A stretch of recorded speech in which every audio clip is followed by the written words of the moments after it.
O tema da palavra hoje é: em que você acredita? Em que você acredita? A pergunta, né? Vamos ler Gênesis 1, de 1 a 5. Gênesis 1, de 1 a 5. No princípio, criou Deus os céus e a terra era sem forma e vazia, e havia trevas sobre a face do abismo. O Espírito de Deus se movia sobre a face das águas. E disse Deus: haja luz, e houve luz. E viu Deus que era boa a luz, e fez Deus separação entre a luz e as trevas. E Deus chamou a luz dia, e as trevas chamou noite. E foi a tarde e a manhã, o dia primeiro. Amém? Até aí. Acho que a palavra de hoje ninguém estava esperando. Vocês vão entender por quê. Será que podemos acreditar em Deus e na ciência? Não é por isso a pergunta aqui, né? Em que você acredita? Será que a Bíblia é literal em todas as coisas? Apocalipse, por exemplo, tem muito símbolo, né? Então não é literal ali exatamente o que está escrito, é um símbolo, é uma ideia, né? Isso a gente já sabe. Principalmente ali em Apocalipse há muitos símbolos, né? Não é literal mesmo. Será que o foco de Deus com a Bíblia foi explicar como ele fez e faz tudo? Será que Deus tinha essa intenção com a Bíblia de explicar essas coisas para nós, tintim por tintim, né? A Bíblia é um livro histórico? Em certas partes ele é. Mas nós cremos em Deus, o Criador e Senhor de todas as coisas. Amém? Cremos no mundo espiritual, que ele interage e influencia nossas vidas. Amém? Cremos que Deus se fez homem, habitou entre nós, foi morto e ressuscitou ao terceiro dia. Amém? É o que cremos, né?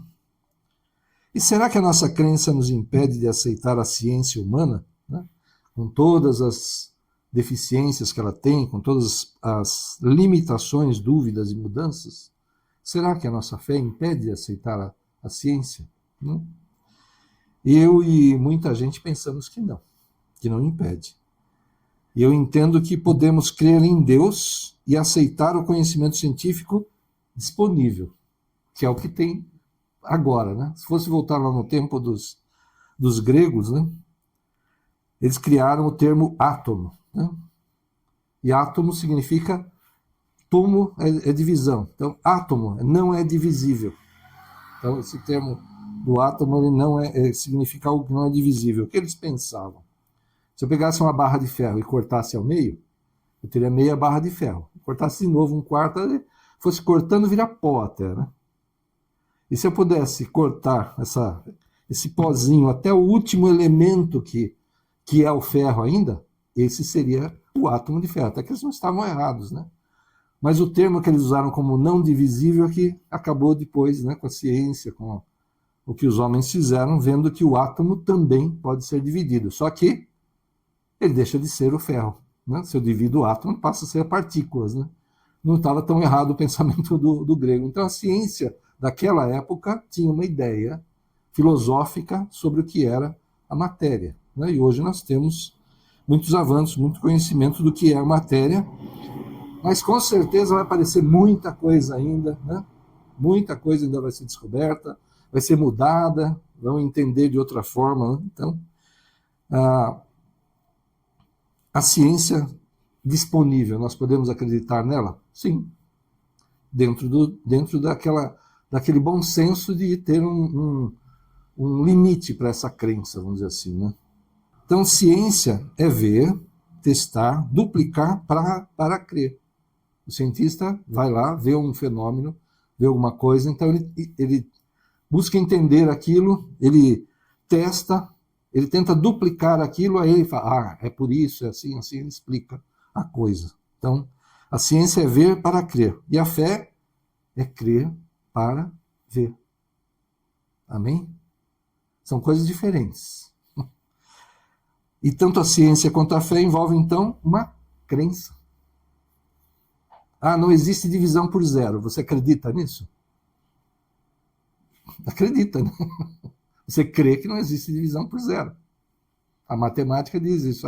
dá uma coisa indefinida. Beleza.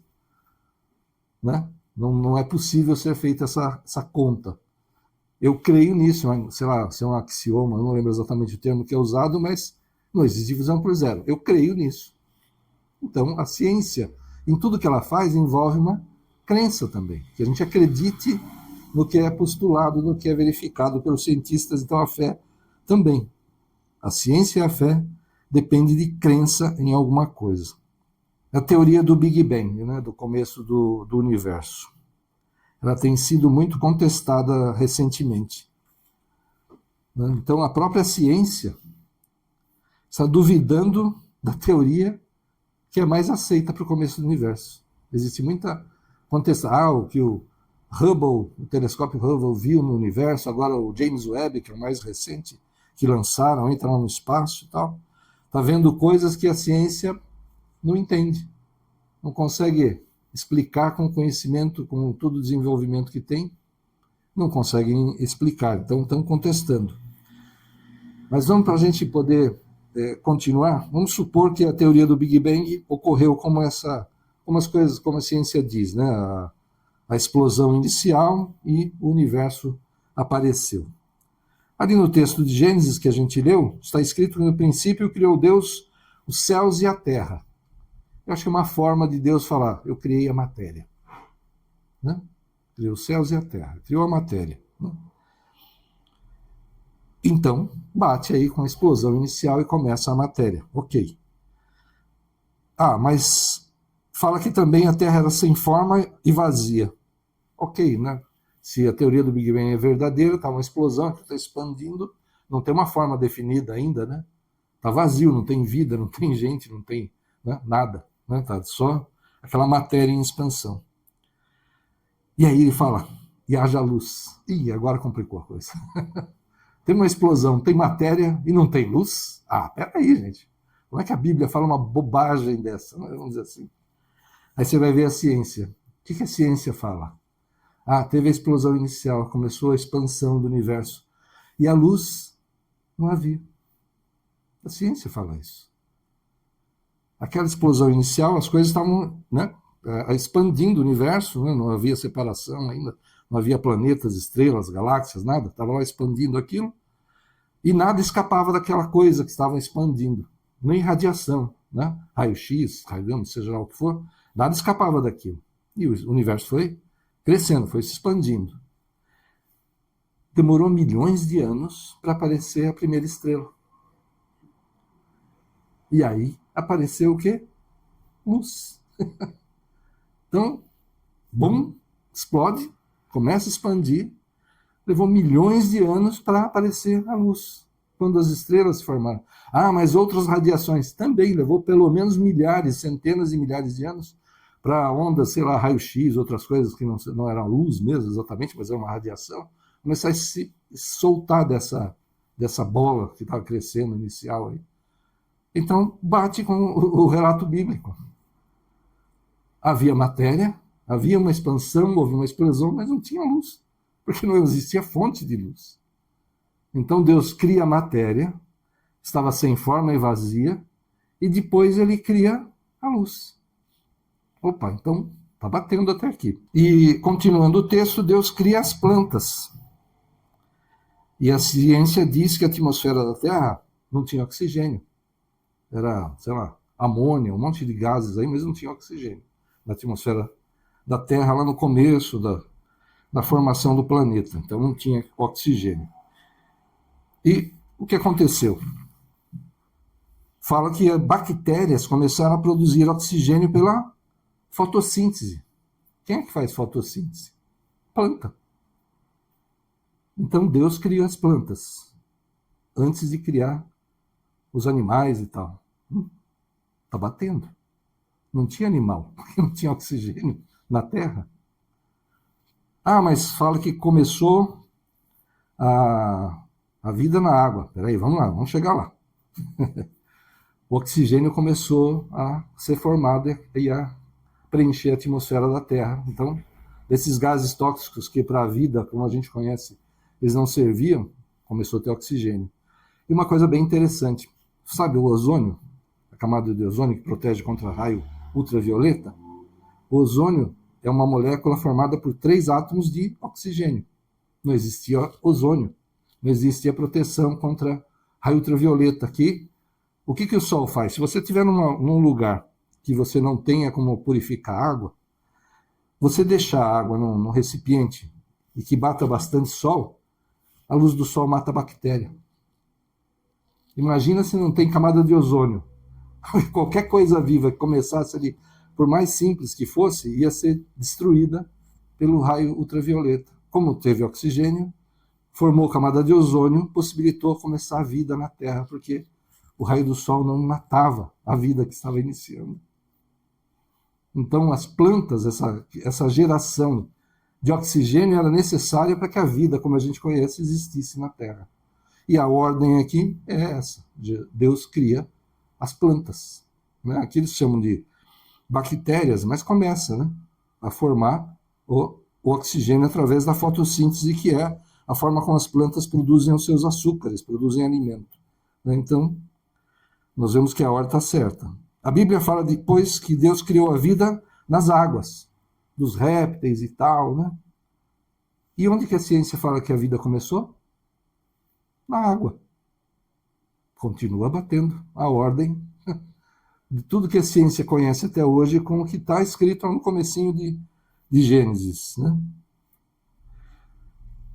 E aí a gente segue o Gênesis e vem a história do dilúvio. Peraí. Água que cobriu toda a terra. Uma arca que levou todos os animais, né, que não eram aquáticos, né, para poder sobreviver, todos. Né? Essa história está mal contada e tal. Engraçado, né? Batem tanto na gente em muitas histórias bíblicas, né, mas não falam tanto do dilúvio, não é verdade? Você ouviu muita crítica contra o dilúvio? Jesus não ressuscitou, Jesus não curou ninguém, não sei o que lá. Mas você vê, Sansão bateu em não sei quantos lá, criticam de muitas formas, né? Mas não falam muito contra o dilúvio. E sabe o que é interessante? Em muitas culturas antigas, e toda a arqueologia aí, encontraram muitas histórias de um dilúvio.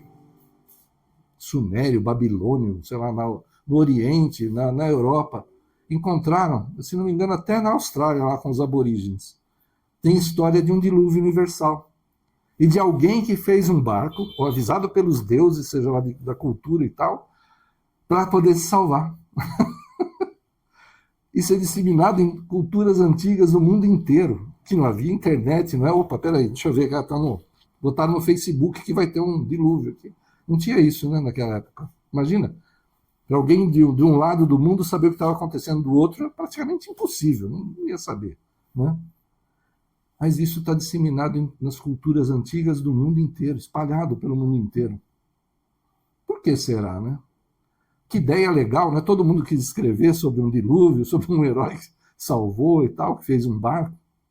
É engraçado, né? Será que teve mais de um Noé? Não sei. Pode ser. Deus fez um, não sei. Ele contou a história de Noé. Mas é engraçado, né? Você vê? Então a história bíblica do dilúvio, né? Ela aconteceu? Aconteceu. A gente talvez não entenda exatamente como aconteceu, mas aconteceu. Tanto é que ela está disseminada por praticamente toda a cultura da Terra. E agora, uma coisa que eu acho engraçado, né? O início da vida. A ciência fala que a vida começou de coisas que não eram vivas, né? Então, não havia vida e algumas moléculas e tal, e raios cósmicos, eletricidade, raios, sei lá, numa poça d'água lá, começou com os elementos, né, químicos, e opa, de repente tinha vida. Tá. Já tentaram fazer isso aí, reproduzir em laboratório de tudo quanto é jeito. O máximo do máximo do máximo que conseguiram foi aminoácidos, que são os componentes das proteínas. Né? Mas o DNA é uma proteína gigantesca, vamos dizer assim, se for chamar de proteína até. Nem sei se dá para chamar desse nome, mas ele é gigantesco. E o que eles conseguiram, sabe, com muitas tentativas, tentando reproduzir a atmosfera, esse líquido inicial e tal, todas as possibilidades, nunca conseguiram chegar nem perto de alguma coisa viva em laboratório. Mas eles falam que a coisa começou desse jeito. Tá, ok. Vamos supor que por acaso acontecesse, né, de alguma reação química produzir vida. Oh, beleza, ok. Produziu vida. Tá vivo. O bichinho tá lá, né? E agora? Ele precisa se reproduzir, né? Divisão celular e tal. Mas como é que acontece divisão celular? Eu nunca estudei biologia, tá? Nem física, nem química. O pior é isso, né? Todo o curso que eu fiz foi técnico, nunca entrei nessas áreas. Então não entendo muito. Mas vamos lá. Formou vida. Tá? Tem lá um bichinho, tá lá se mexendo. Opa, tá vivo. De coisa que era inanimada, de coisa que não era vida. Mas, ok, passou o tempo lá e morreu. E aí? Vai ter que ter outro raio para ter vida de novo, para ter vida? Toda hora vai ter que acontecer isso para ter vida, então? Não, ele precisa se reproduzir. Até uma, né, cientificamente falando, falar, tá vivo. Uma das características do que é vivo é que ele se reproduz. É uma das características para dizer que está vivo. Tanto que vírus, eles não sabem se é uma coisa viva ou não. Porque o vírus ele não se reproduz por si, né? Ele tem que invadir uma célula, colocar o material genético dele lá para que a célula produza outros vírus. Então, tem uma dúvida aí se vírus é vivo ou não, porque ele por si só não se reproduz. Tá, então precisa do quê? De um RNA, de um DNA, alguma coisa assim, né? Então quer dizer que o que não era vivo, de repente teve um raio lá, juntou as coisas, formou uma coisa viva, uma célula, um ser unicelular, e codificou um RNA ou DNA dentro daquele bichinho para que ele pudesse o quê? Se dividir e formar outros, se reproduzir. Meu amigo, o raiozinho bom esse aí, viu? Eu estava lembrando do tempo que eu entrei na prefeitura, eu entrei lá em 1989, né? E eu tinha aprendido a trabalhar com computadores na empresa que eu estava antes de entrar na prefeitura, e por curiosidade também sabia alguma coisinha. Então estava implantando computadores e tal. E eu sabia alguma coisa por causa da empresa, e por curiosidade eu sabia um pouco de programação em BASIC, que era uma linguagem muito simples da época, mas que vinha já instalada nos computadores daquela época, né?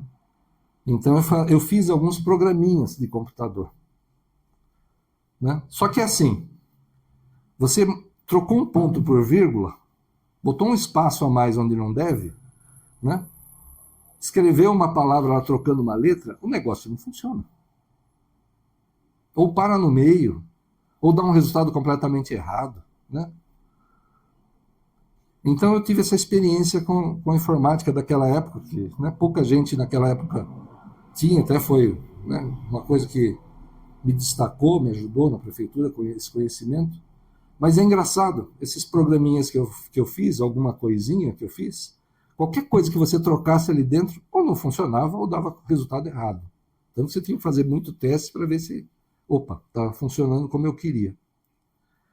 E isso é super simples, né? São algumas linhas lá que você escreve um código. Imagina um DNA, um RNA, que é um código para criar outro ser vivo, criado por um raio que deu lá alguma coisa naquelas condições, que tem, sei lá, bilhões de informações, sabe? Ok, ciência, tá, tudo bem, vai. Vamos aceitar que aconteceu alguma coisa assim, mas é duro, né? Você falar que um código desse, tão complexo, muito, assim, o que eu fazia era o mínimo, do básico, vamos dizer assim.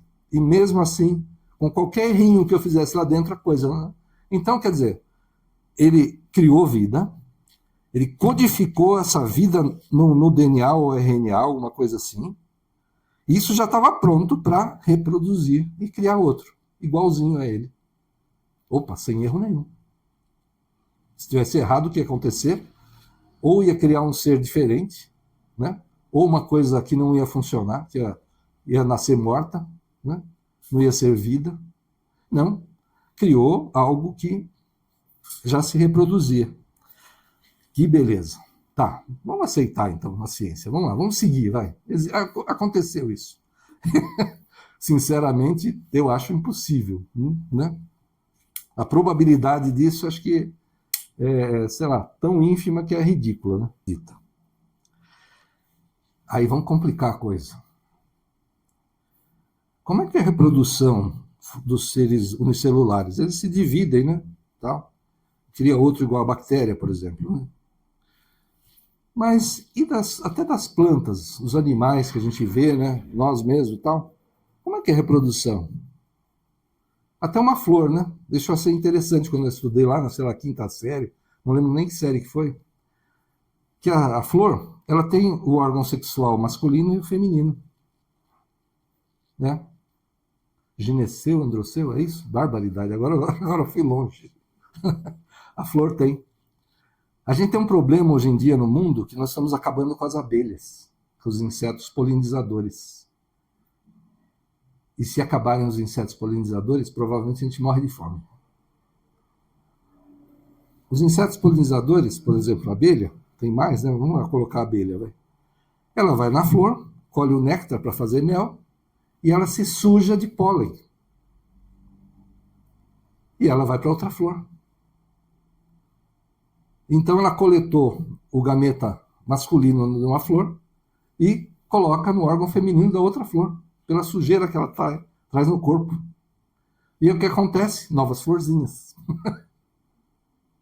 Até a reprodução de uma flor, de uma planta, é sexuada.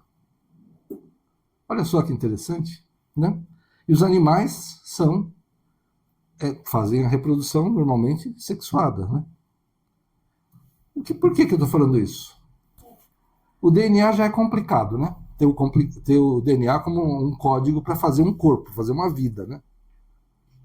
O que a reprodução sexuada faz acontecer? Eu tenho dois seres diferentes que não tem nada a ver um com o outro, né? Eu e minha mulher, nós temos relação e dali nasce uma criança. Já era complicado ter vida através de um DNA codificado por um raiozinho. Aí vem a reprodução dessa forma, ou seja, dois seres diferentes, que não tem nada a ver um com o outro, separados completamente, se juntam para se reproduzir. Ciência, quando é que começou isso? Que saiu do unicelular lá que, se dividia e formava, né, outra bactéria.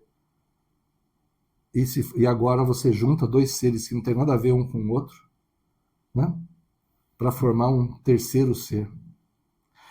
E olha só, a reprodução sexuada faz o quê?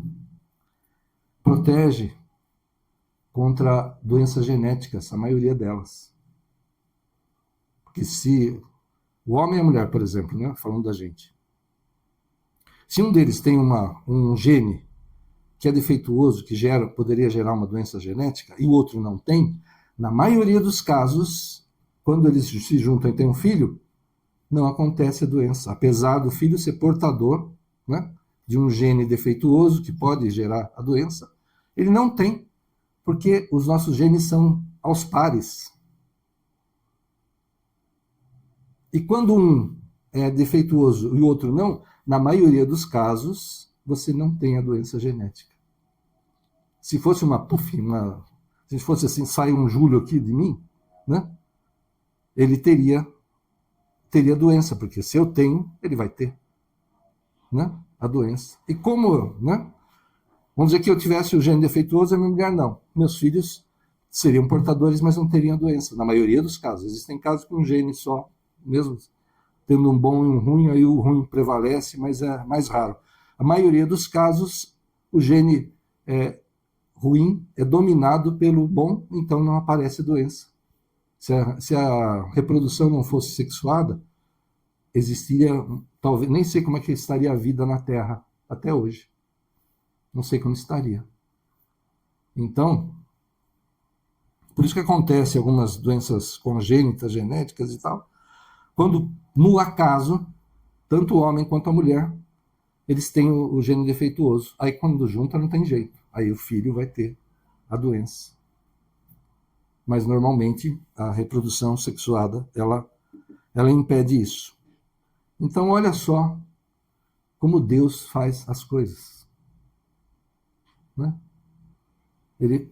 O relato de Gênesis, como ele fez, como foram desenvolvendo as coisas.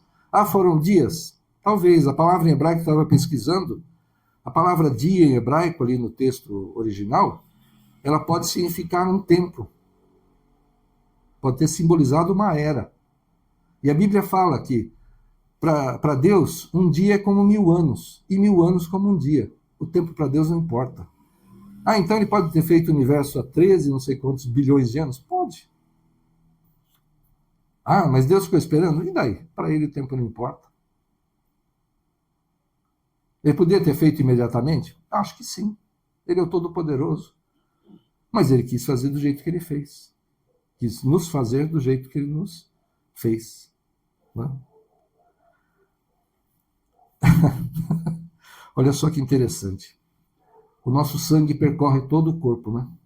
O coração batendo, aí tá bombando o sangue. Eu fui perguntar, fui ver na internet, achei no site da USP, quantas células tem no corpo humano? Bilhões? Eles falaram que tem 37 trilhões. Trilhões de células. 37 trilhões de células no corpo. Mas nem todas as células recebem sangue e tal, ela pode ter, tá contando células, sei lá, dos ossos, do cabelo, da unha e tal. Ok. Vamos botar pela metade, mais ou menos. 20 trilhões de células que precisam receber sangue e alimento o tempo todo. Nosso cérebro, por exemplo, fica alguns segundos sem oxigênio, puf, para, você desmaia. Esses trilhões de células recebem alimento e oxigênio o tempo todo.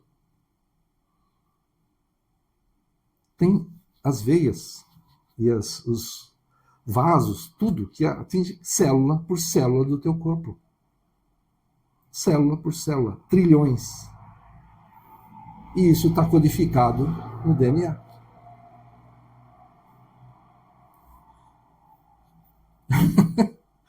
O nosso cérebro, né? Também fui pesquisar isso. Quanto que o nosso cérebro consome de energia para funcionar? Uma lâmpada dessa aqui, mais ou menos. 20, 25 watts. Nosso cérebro usa de energia para funcionar. É um dos órgãos do corpo que consome mais energia. Se você pensar muito, você emagrece.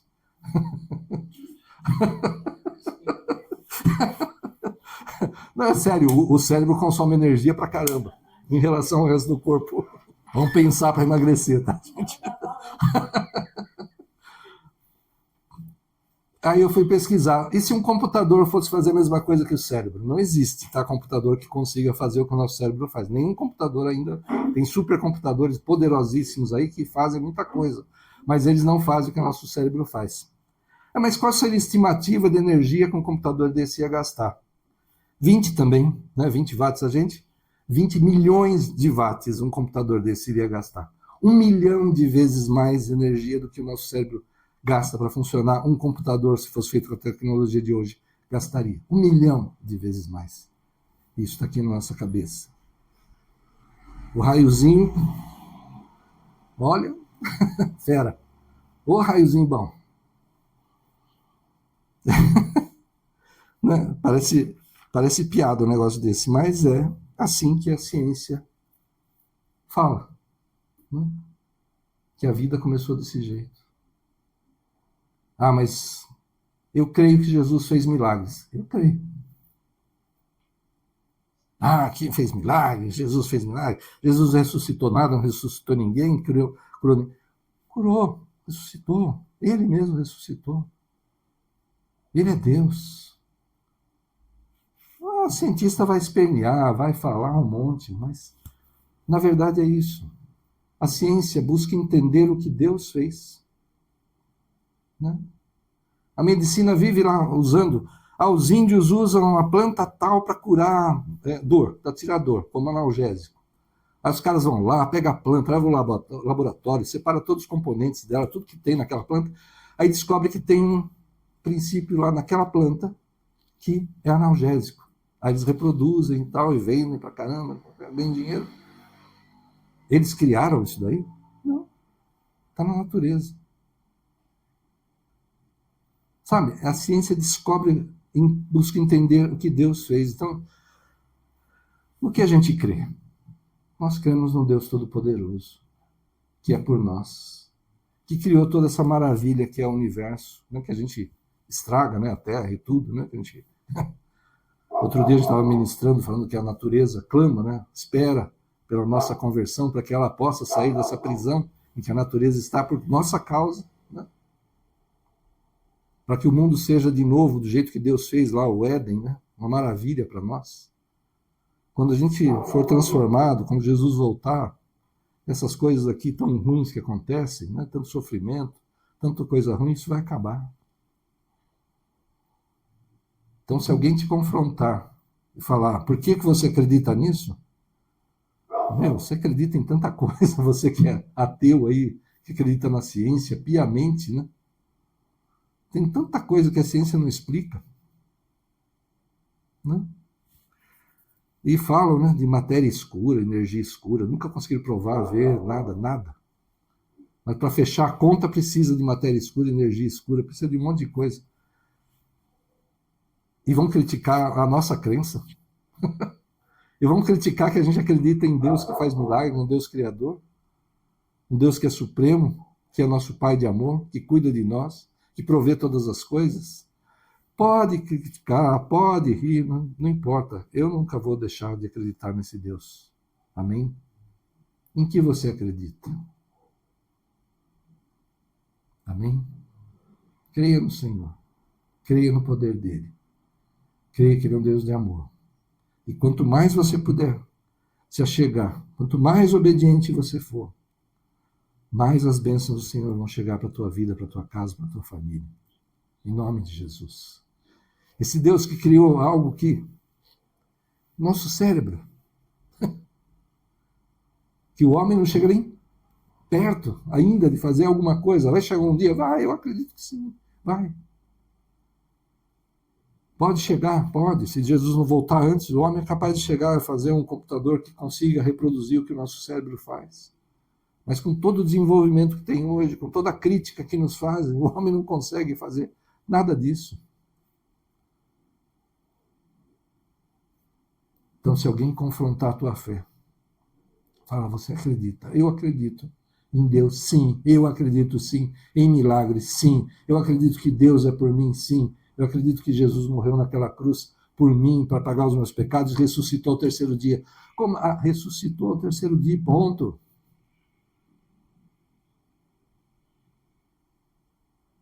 Amém?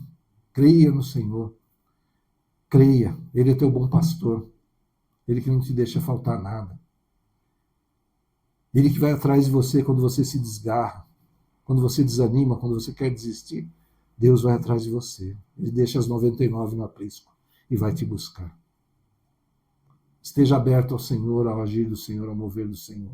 Nunca duvide do que Deus pode fazer. Nunca, nunca, nunca, nunca. O apóstolo Paulo fala, o que vai nos afastar do amor de Deus? A dor, a perseguição, a profundidade, seja o que for, nada te afaste do amor de Deus. Nada te afaste do Senhor. Há muitos que erram, e a gente tem clamado pela volta deles, né? Porque se desanimaram, não conseguiram alguma coisa, se afastaram do Senhor, foram magoados pelos homens, porque nós falhamos, erramos, e as pessoas se afastam, às vezes, do Senhor por causa dos homens. Que Deus nos livre de fazer uma coisa dessa, de fazer alguém se afastar dele, pelos nossos erros. Que Deus realmente nos guarde e nos livre de fazer isso. Mas ai daquele por quem isso acontece. Ai daquele por quem isso acontece. Afastar as vidas de Deus. Meu Deus. Nós vamos continuar clamando, ministrando, orando por essas vidas para que voltem. Para que Deus alcance os nossos amados, nossos amigos, nossos colegas, né? Que Deus continue operando os milagres dele, ele continua, ele vai fazer aquilo que é necessário, aquilo que é o impossível, aquilo que é importante, que precisa ser feito realmente, e é um milagre, Deus vai fazer na tua vida em nome de Jesus. Amém? Creia. Creia. A palavra de Deus fala que quem se aproxima de Deus precisa crer nele. Não creia. Não duvide. Não importa que a ciência, que os homens falem, o que seja o diagnóstico que é feito, o diagnóstico está certo da enfermidade, para aquela situação, naquele momento, está. Mas se Deus colocar a mão, pode vir a cura? Com certeza, como nós já vimos. Amém?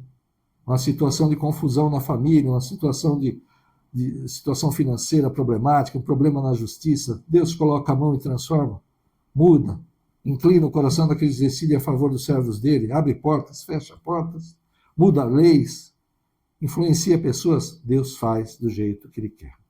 Amém?